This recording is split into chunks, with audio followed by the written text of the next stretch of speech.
வணக்கம். Tamil astro life channel பார்வையாளர்களுக்கு என்னுடைய மனமார்ந்த நன்றி. என்னுடைய தசாபுத்தி பலன்கள் நிறைய பேருக்கு பொருந்தி வருது. அந்த வகையில் மகிழ்ச்சி. இந்த 2026ஆம் ஆண்டு நிறைய எதிர்பார்ப்புகள் இருக்கும் உங்களுக்கு. திருமணம் கைக்கூடி வராத நபர்களுக்கு திருமணம் கைக்கூடி வருமா?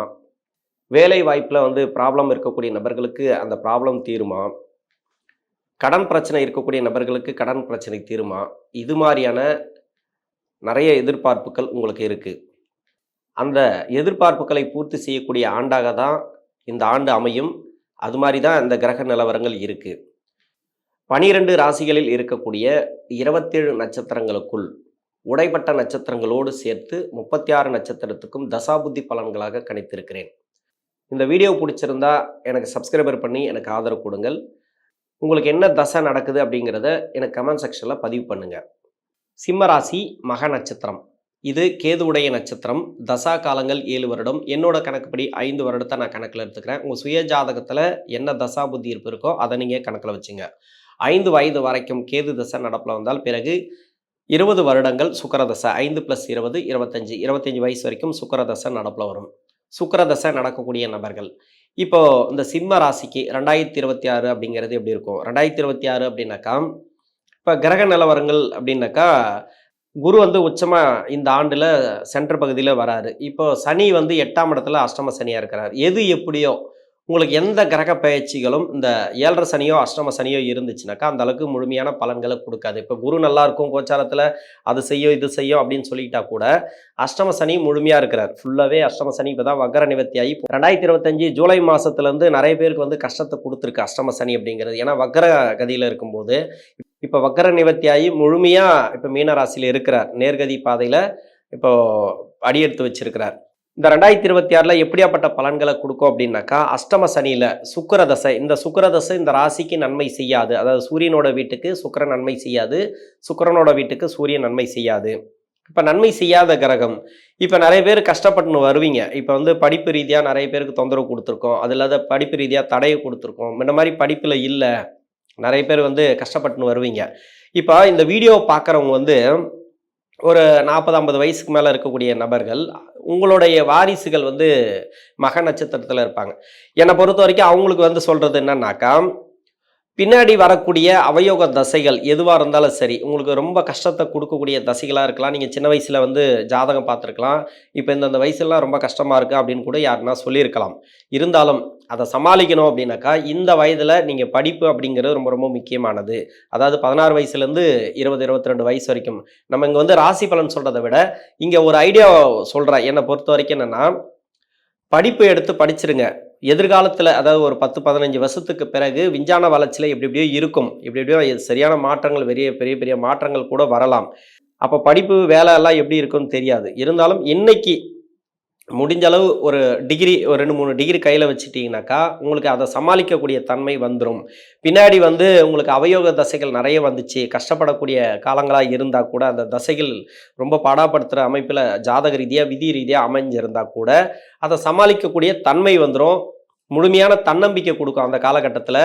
ஏன்னா 7.5 சனி அஷ்டம சனியில் தான் கஷ்டத்தை கொடுக்கும். ஜாதக ரீதியாக பார்த்தீங்கன்னாக்கா இந்த ராசிக்கு சனி நன்மை செய்யாது. நன்மை செய்யாத கிரகம் நன்மை செய்யாத ஒரு அமைப்பில் உக்காண்டார்னு வச்சிங்களேன், அப்போ பாடாப்படுத்திடும். 7.5 சனி வரும்போது அஷ்டம சனி வரும்போதெல்லாம்.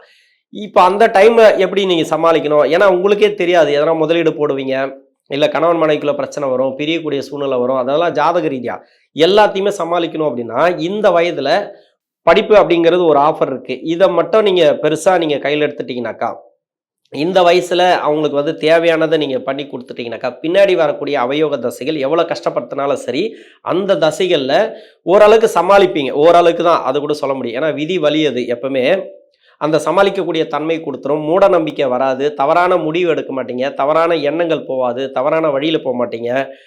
சமாளித்து அந்த ஒரு 7.5 வருஷம் 7.5 சனி நடக்குதுன்னா அதில் ரொம்ப கஷ்டத்தை கொடுக்குறாருனாக்கா அதில் கொஞ்சம் சமாளித்து வெளியே வர அளவுக்கு உங்களுக்கு இப்போ இந்த வயசில் எடுக்கக்கூடிய முடிவுகள் படிப்புகள் இது எல்லாமே அந்த வயசில் உங்களுக்கு நல்ல ஒரு மாற்றங்களை கொடுக்கும். அது ஒரு தைரியத்தை கொடுக்கும். அதனால் இந்த வயசில் நான் சொல்கிறேன் இது நல்ல ஒரு மாற்றங்களை கொடுக்கணும் அப்படின்னாக்கா படிப்பில் பர்சனல் விஷயத்தில் நீங்கள் எப்படி வேணால் இருந்துட்டு போங்க. ஆனால் படிப்பு ரொம்ப ரொம்ப முக்கியமானது.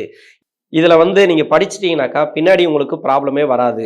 அப்போ படிப்பு ரீதியாக இந்த ஆண்டை பொறுத்த வரைக்கும் நிறைய டிஸ்டர்பன்ஸ் இருக்குது. ஏன்னா சுக்கிரதசையில் நிறைய மன உளைச்சல்கள் ஆளாவீங்க. லவ் சம்மந்தப்பட்ட பிரச்சனைகள் வரதுக்கு வாய்ப்பு இருக்குது. இது எல்லாமே நெகட்டிவாக சொல்கிறேன் அப்படின்னு நினைக்காதீங்க தயவு செஞ்சு.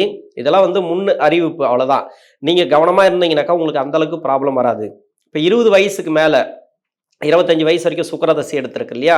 ஆனால் இந்த 20 வயசுக்கு மேலே படிப்பெல்லாம் முடிச்சுட்டு வேலை தேடுறீங்கனாக்கா வெளிநாடு சம்மந்தப்பட்ட வேலை கிடைக்கும். உங்களுக்கு ராசிக்கு 4ஆம் அதிபதினு சொல்லக்கூடிய செவ்வாய், அப்படி இல்லை லக்னத்துக்கு வேறு லக்னமாக இருந்தால் அந்த லக்னத்துக்கு 4ஆம் அதிபதினு சொல்லக்கூடிய ஸ்ட்ராங்காக இருந்துச்சுன்னு வச்சிங்களேன், இல்லை 4ஆம் இடத்துல வந்து சுபகிரகங்கள் இருந்துச்சுன்னு வச்சிங்களேன், உங்கள் சுய ஜாதகத்தில் வேலை கிடைச்சிரும். அஷ்டம சனி அவ்வளோ கஷ்டப்படுத்தாது, வேலை கிடைச்சிரும், பொருளாதாரம் நல்லாயிருக்கும், வேலை வாய்ப்பு சிறப்பாக இருக்கும். அந்த 4ஆம் இடம் சரியில்லைன்ற பட்சத்தில் நீங்கள் முயற்சி பண்ணணும். வேலைக்கு முடிஞ்சளவு முயற்சி பண்ணி நீங்கள் முன்னுக்கு வர்றதை நீங்கள் தான் பார்க்கணும். உங்கள் கையில் தான் இருக்குது எல்லாமே. ஆனால் கிரக நிலவரங்களை பொறுத்த வரைக்கும் நிறைய தடைகளை கொடுத்துட்டே இருக்கும். 25 வயசுக்கு மேலே 31 வயசு வரைக்கும் சூரிய தசை. சூரியன் இந்த ராசிக்கு வந்து ராசியாதிபதி அப்படின்னு சொல்லக்கூடியவர். இப்போ சூரியன் சந்திரன் பரிவர்த்தனை இருந்துச்சுன்னு வச்சிங்களேன், இப்போ சந்திரனோட வீட்டில் சூரியன் இருந்தார், சூரியனோட வீட்டில் சந்திரன் இருக்கிறார். இப்போ வந்து மக நட்சத்திரத்தில் சந்திரன் இருக்கும்போது இந்த வீடு கொடுத்த கிரகம் சூரியன் இருக்கு இல்லையா, அது பின்னாடி 12ஆம் இடத்துல இருந்துச்சுனாக்கா பரிவர்த்தனையில் வந்துடும். பரிவர்த்தனையில் வந்துச்சுனாக்கா சிறப்பாக இருக்கும், சூப்பராக இருக்கும். உங்களுக்கு அந்த வேலை வாய்ப்பு எல்லாமே உங்களுக்கு நல்லா இருக்கும். அப்போ பரிவர்த்தனை இல்லாதவங்களுக்கு நல்லா இருக்காதா அப்படின்னு கேட்காதீங்க, அவங்களுக்கு நல்லா இருக்கும். உங்களுக்கு தான் சொல்லிட்டேன் 4 நல்லா இருக்கணும், அவ்வளோதான். லக்னத்துக்கோ ராசிக்கோ அந்த சுபகிரகங்கள் அமர்ந்திருந்தா சூப்பர். இந்த 2026 நல்லா ஒரு ஜெயிக்கக்கூடிய தன்மையை கொடுத்துரும். இன்னொன்று, திருமணத்துக்காக முயற்சி பண்ணுறீங்கனாக்கா இப்போ வேண்டாம், அஷ்டம சனி அப்படிங்கிறது தான் என்னோட கருத்து. ஏன்னா திருமணம் அப்படிங்கிறதுனாக்கா தேவையில்லாத மாட்டி விட்டு வேடிக்கை பார்க்குறோம். உங்களுக்கு 2-7 சரியில்லைன்னு வச்சிங்களேன், இந்த வயசில் திருமணம் நடந்துடும். அப்போ திருமணம் நடக்கிறவங்களுக்கெல்லாம் 2-7 சரியில்லையான்னு கேட்காதீங்க. அவங்களுக்கு வந்து சுபகிரக பார்வை, சுபகிரக சேர்க்கை எல்லாத்தையுமே அப்படி சொல்லிட முடியாது. விதின்னு ஒன்று இருக்குது இல்லையா, யாருக்குமே அது மாற்ற முடியாது இல்லையா, அது ஜோசியர் கண்ணே மறைச்சிரும். அது மாதிரி ஒன்று இருக்குது, எல்லாருக்குமே அதை சொல்ல முடியாது. ஒரு 20% பேருக்கு பாதிக்கும் திருமணம் பண்ணீங்கனாக்கா. அதனால திருமணம் அப்படிங்கிறது கொஞ்சம் கேள்விக்குறி தான். திருமணத்தை தள்ளி போடுறது நல்லது. நல்ல ஜாதகங்கள் இருக்கும், நல்ல ஒரு அமைப்பு இருக்கும், நல்லா படிச்சிருப்பீங்க, வேலை வாய்ப்பில் இருப்பீங்க. ஆனால் உங்கள் ஜாதகத்தை ரிஜெக்ட் பண்ணுவாங்க. அது என்ன காரணம்? அஷ்டம சனி. அது சேரவே விடாது. பெண்ணுக்கு ஆணை சேர்க்க விடாது, ஆணுக்கு பெண்ணை சேர்க்க விடாது. இன்னொன்று, தவறான தொடர்புகளில் ஒரு சில பேர் சேர்ந்து நிற்பாங்க. அவங்களுக்கெல்லாம் வந்து ரொம்ப ரொம்ப பேட் டைம் அப்படின்னு எடுத்துக்கணும். தொழில் செய்யக்கூடிய நபர்கள் கொஞ்சம் கவனமாக பண்ணணும். 2026 பொறுத்த வரைக்கும் பெரிய முதலீடுகள் வேண்டாம். பெருசாக யாரையும் நம்பி பணம் கொடுக்குறதெல்லாம் கொஞ்சம் கவனமாக பண்ணுங்கள். நீங்கள் செய்கிற தொழிலை செஞ்சுட்டே வரலாம். ஏதாவது மாற்றணும் அப்படின்னாக்கா, முதலீடு பண்ணாக்கா கொஞ்சம் யோசித்து பண்ணுங்கள். 31 வயசுலேருந்து 41 வயசு வரைக்கும் சந்திர தசை. சந்திரன் இப்போ வந்து சந்திர தசை விரையாதிபதி தசை. இது நல்லாவே இருக்கும், ஒன்றும் பிரச்சனை இல்லை. அஷ்டம சனி மட்டும்தான் உங்களுக்கு ப்ராப்ளத்தை கொடுக்கும். அஷ்டம சனி அப்படின்னாவே உங்களுக்கு நிறைய மன உளைச்சல்கள் உண்டு சந்திர தசையில். ஆனால் சந்திர தசையில் இருக்கக்கூடிய நபர்களுக்கு இடமாற்றங்கள் உண்டு, வேலை மாற்றங்கள் உண்டு. வெளிநாடு சம்மந்தப்பட்ட வேலை நீங்கள் தேடினீங்கன்னா இப்போ கிடைக்கும். நிறைய பேருக்கு ஸ்ட்ரகிளாக இருந்துச்சு இல்லையா, இப்போ 2025 ஜூலை மாதத்துலேருந்தே நிறைய பேருக்கு வேலை வாய்ப்பு ப்ராப்ளம் இருந்தது.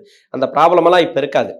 ப்ரொமோஷன் கிடைக்கிறதா இருந்தாலும் சரி, இல்லை இடமாற்றங்களாக இருந்தாலும் சரி, எல்லாமே நல்ல ஒரு மாற்றங்களை கொடுக்கக்கூடிய ஆண்டு அப்படின்னு சொல்லலாம். கணவன் மனைவிக்குள்ளே இருக்கக்கூடிய நெருக்கடிகள் மாறும். குடும்ப சூழல் நிறைய பொருளாதார ரீதியாக நிறைய பிரச்சனைகளுக்கு கொடுத்துருந்தா அதெல்லாம் மாறக்கூடிய வாய்ப்பு இருக்குது. எடுக்கக்கூடிய முடிவுகள் மட்டும் கொஞ்சம் யோசிச்சு எடுங்க.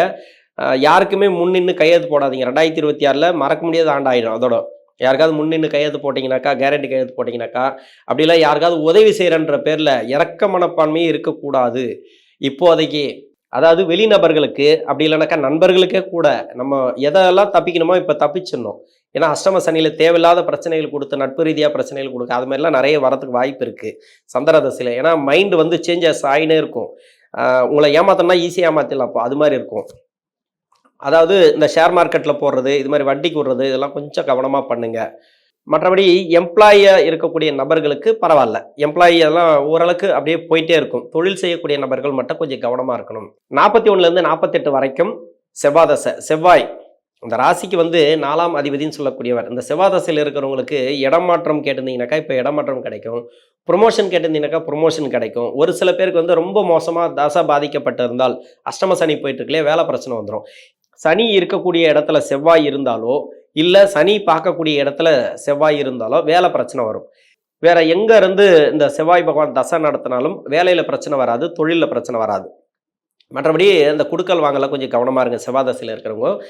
குடும்ப சூழல் பரவாயில்ல, அந்த வீடு கட்டுறது, ப்ராப்பர்ட்டி சேர்க்கை, அதெல்லாம் பரவாயில்ல, அதெல்லாம் பிளான் பண்ணிக்கலாம். நீங்கள் வந்து 2 பேரும் சம்பாதிக்கிறீங்க அப்படின்னாக்கா, எல்லா தசைக்கும் நான் சொல்லுவேன், கணவன் மனைவி சம்பாதிக்கிறீங்கனாக்கா இப்போ வந்து ஏதாவது பிளான் பண்ணிக்கலாம். உங்களுக்கு தேவையானது, வீட்டுக்கு தேவையானது லோன் எல்லாம் வாங்கி நீங்க வீடு கட்டுறதோ, இல்ல வந்து ஒரு ப்ராப்பர்ட்டி வாங்குறதோ, வண்டி வாகனத்துக்காக கடன் வாங்குறது இது எல்லாமே நீங்க பண்ணிக்கலாம். மற்றவங்களுக்கு தான் நீங்க பண்ணக்கூடாதுன்னு சொல்றேன். உங்களுக்கு என்ன வேணா பண்ணிக்கலாம். உங்க வீட்டுக்கு, உங்க குடும்ப வாழ்க்கைக்கு என்ன வேணா பண்ணிக்கலாம். உங்க பசங்களுக்கு என்ன வேணா பண்ணலாம். எல்லாமே வெற்றி வாய்ப்புகள குடுக்கும். அதாவது நினைச்சத சாதிப்பீங்க. வெளிநபருக்கு ஏதாவது பண்ணணும்னா தான் உங்களுக்கு பிரச்சனை வரும். 47 வயசுக்கு மேல 66 வயசு வரைக்கும் ராகு தசை. ராகு இந்த மக நட்சத்திரக்காரர்களுக்கு ராகு உங்க சுய ஜாதகத்துல எங்க இருந்தா உங்களுக்கு பிரச்சனை கொடுக்கும் தெரியுங்களா?